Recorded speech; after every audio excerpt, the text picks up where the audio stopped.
You, John Fitzgerald Kennedy, do solemnly swear I, John Fitzgerald Kennedy, do solemnly swear that you will faithfully execute the office of President of the United States that I will faithfully execute the office of President of the United States and will, to the best of your ability, and will, to the best of my ability, preserve, protect, and defend the Constitution of the United States. preserve, protect, and defend the Constitution of the United States. So help you God.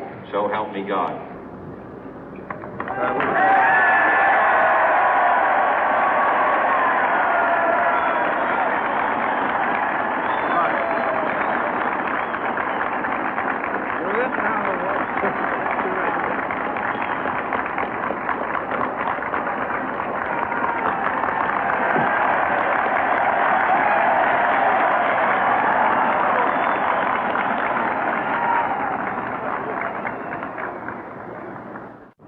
Vice President Johnson, Mr. Speaker, Mr. Chief Justice, President Eisenhower, Vice President Nixon, President Truman, Reverend clergy, fellow citizens. We observe today not a victory of party, but a celebration of freedom, symbolizing an end as well as a beginning, signifying renewal as well as change. For I have sworn before you and Almighty God the same solemn oath our forebears prescribed nearly a century and 3/4 ago. The world is very different now, for man holds in his mortal hands the power to abolish all forms of human poverty and all forms of human life. And yet the same revolutionary beliefs for which our forebears fought are still at issue around the globe. The belief that the rights of man come not from the generosity of the state, but from the hand of God. We dare not forget today that we are the heirs of that first revolution. Let the word go forth from this time and place to friend and foe alike that the torch has been passed to a new generation of Americans born in this century, tempered by war, disciplined by a hard and bitter peace, proud of our ancient heritage, and unwilling to witness or permit the slow undoing of those human rights to which this nation has always been committed and to which we are committed today at home and around the world.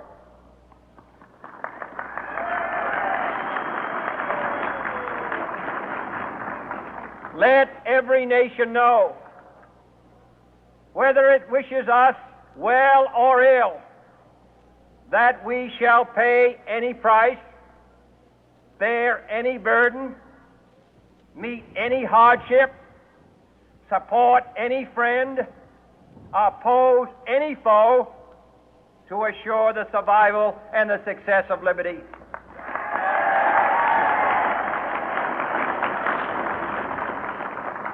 This much we pledge and more.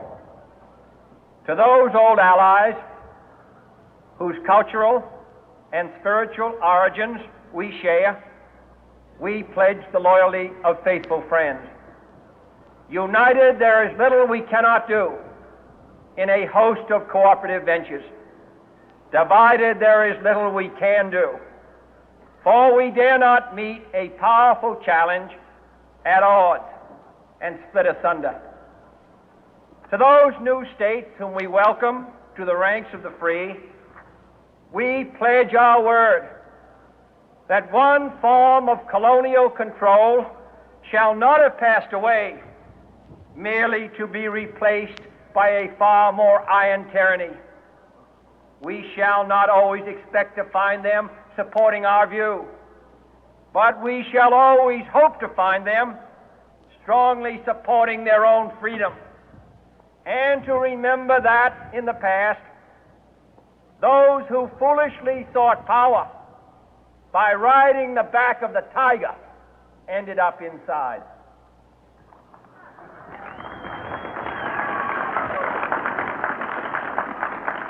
To those people in the huts and villages of half the globe struggling to break the bonds of mass misery, we pledge our best efforts to help them help themselves for whatever period is required, not because the communists may be doing it, not because we seek their votes, but because it is right.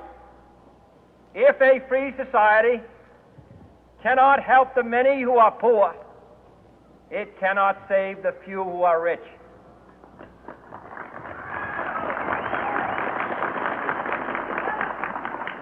To our sister republics south of our border, we offer a special pledge to convert our good words into good deeds, in a new alliance for progress, to assist free men and free governments in casting off the chains of poverty.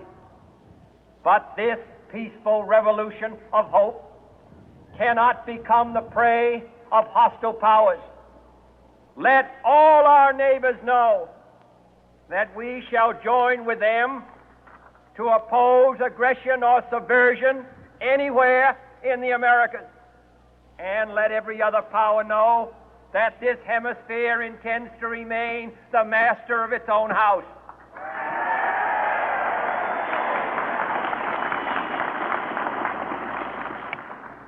To that World Assembly of Sovereign States, the United Nations, our last best hope, in an age where the instruments of war have far outpaced the instruments of peace, we renew our pledge of support to prevent it from becoming merely a forum for invective, to strengthen its shield of the new and the weak, and to enlarge the area in which its writ may run. Finally, to those nations who would make themselves our adversary, we offer not a pledge, but a request that both sides begin anew the quest for peace.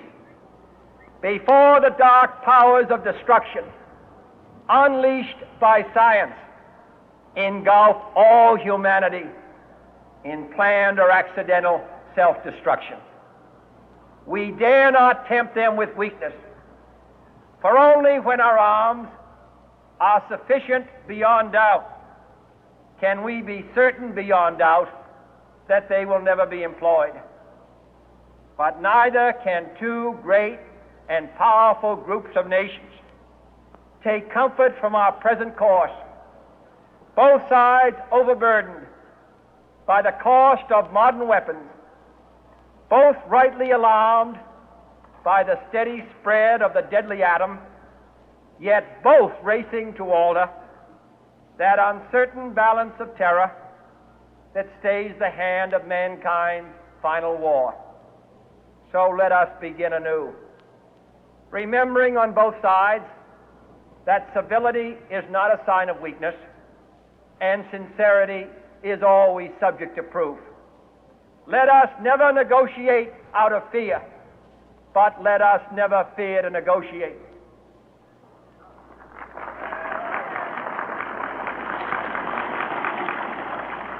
Let both sides explore what problems unite us, instead of belaboring those problems which divide us.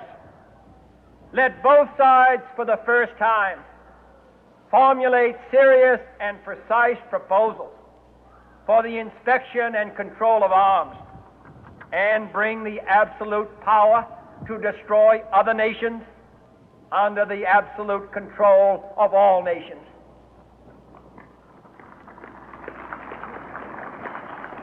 Let both sides seek to invoke the wonders of science instead of its terrors. Together, let us explore the stars, conquer the deserts, eradicate disease, tap the ocean depth, and encourage the arts and commerce.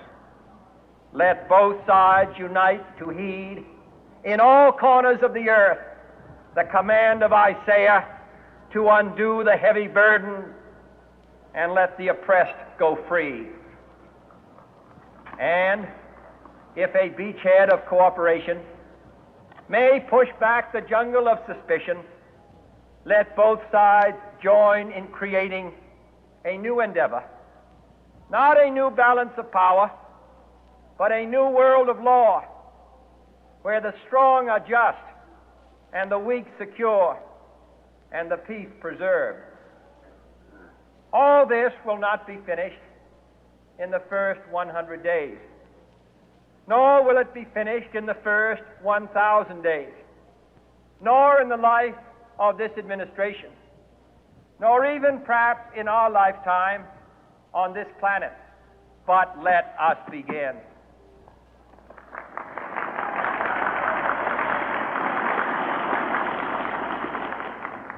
In your hands, my fellow citizens, more than mine, will rest the final success or failure of our course.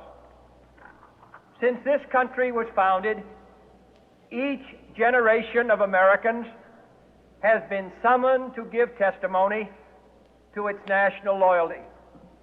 The graves of young Americans who answered the call to service surround the globe.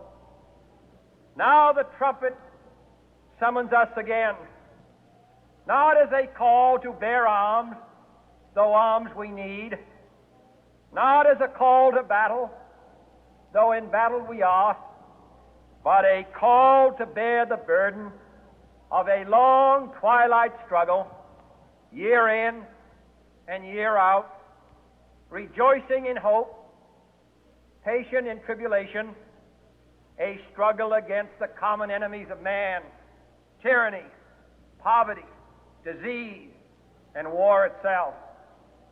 Can we forge against these enemies a grand and global alliance, north and south, east and west, that can assure a more fruitful life for all mankind?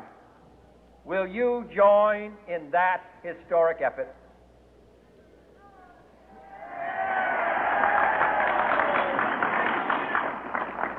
In the long history of the world, only a few generations have been granted the role of defending freedom in its hour of maximum danger.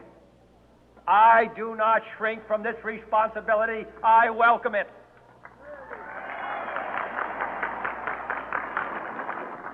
I do not believe that any of us would exchange places with any other people or any other generation. The energy, the faith, the devotion,